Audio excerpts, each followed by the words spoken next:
But this approach actually, or not necessarily approach, the order in which we perform certain steps is going to create a problem for us.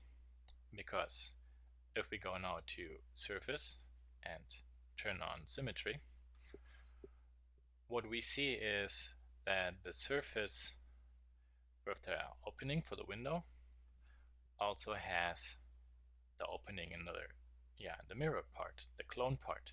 And that of course is not really something we really want. So what could we, for example, do to change this? Well, one possibility would be we take this surface and put it first on an individual layer.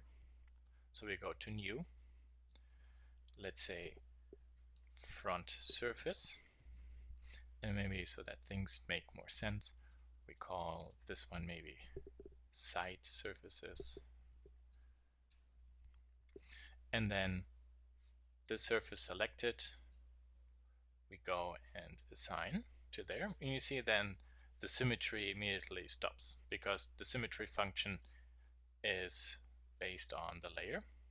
Can maybe turn this one off. And now I would like to duplicate that surface. And I can do this also because this upper part is mirrored down. So if we take this surface and mirror it down, it will perfectly match. So maybe we can actually for a moment turn symmetry on. But actually, as you see, we have to change the symmetry plane. So I go to set plane, go into side view, and then again with pressing the Alt key, I'm going to rotate it and snap it to a grid, set plane, and then with this done and this layer selected, I go to layer, symmetry, and now I'm going to bake that symmetry into actual geometry.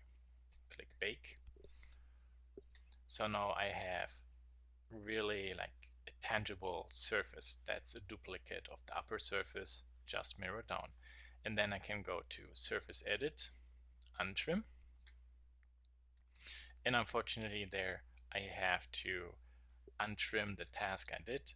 See, with the surface selected and clicking untrim, it untrimmed the part inside, and then I can select nothing, select curve, and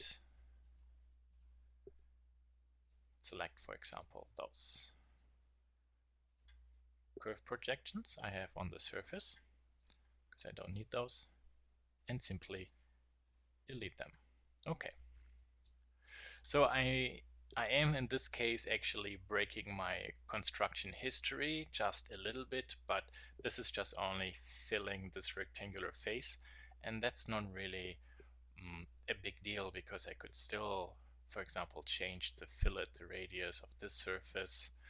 If I would change this surface fillet here, which would affect the planar surface I have here, then of course this surface I would have to delete, and then this part mirror down again, bake the symmetry, and then clean it up. But I think that is a much better approach than just building 1/4 of my model, completely destroying the construction history, and then when I later would like to change maybe this radius, I would have to completely start from scratch.